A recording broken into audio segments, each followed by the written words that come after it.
Hello and welcome back to Jim Unboxes Stuff. And today we're taking a look at Titan's Return Decepticon Overlord. And if you don't know who this character is, well then you need to watch some Japanese Transformers. So let's take a peek at his box first and foremost. A very big character and quite a few modes, as you can see. So, let's get him out of his box, shall we? Alright, so here we have Overlord in his robot mode. As you can see, he's pretty darn big and pretty tough looking. He has actually got a really nice build to him. And I wasn't originally going to pick him up or review him, but when you find him on clearance for $10, you don't say no. So let's take a peek at how big he is compared to some of the other bots in his size range and line.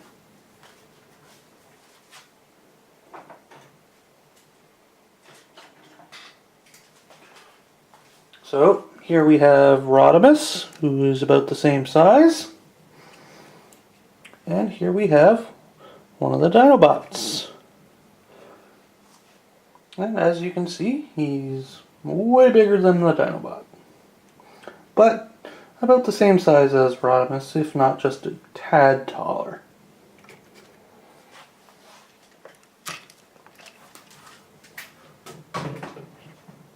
So let's take a peek at his 3 alternate modes.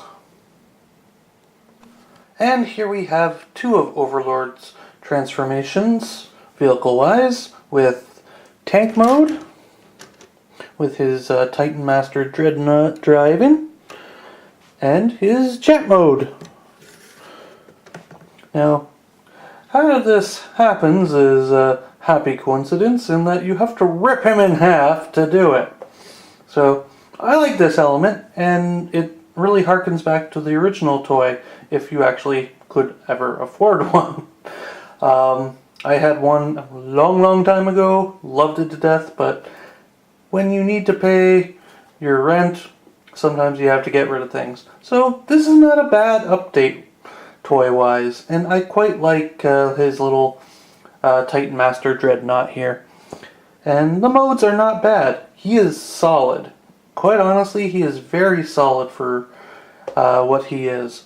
And as an old school Transformers fan, it's just nice to see someone bringing back an older character like Overlord here. So check him out. He's a lot of fun. Now let's get into his final mode, his base mode.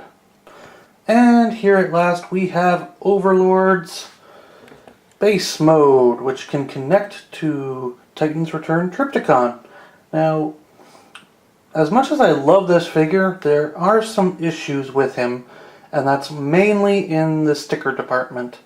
The stickers that are on him, I've only transformed him once for this particular review, and 2 of them have already ripped and torn off. So, not good on that, and like Rodimus before him, I would not transform him more than a few times if you don't want complete and utter sticker damage. So if you're a collector, then don't bother transforming him more than once or twice, because it's just not worth it for the sticker damage that he's going to attain when you do so. Other than that, Overlord is a really nice figure, and if you can find him for less than $30-40, then he is well worth the price. But I don't feel that he is a $60 Transformer, because as many transformations as he has, he is so simplistic that it just does not feel like he should be that expensive. So if you're a completionist, yeah, go for Overlord, but I can't highly recommend him for anyone but that collector that just wants him to have him. Overall, he's a great toy, and he's got a good look, especially when there are so few Decepticons in the Power of the Primes and Titans Return line currently. So check them out if you get a chance, especially if you can find them on clearance.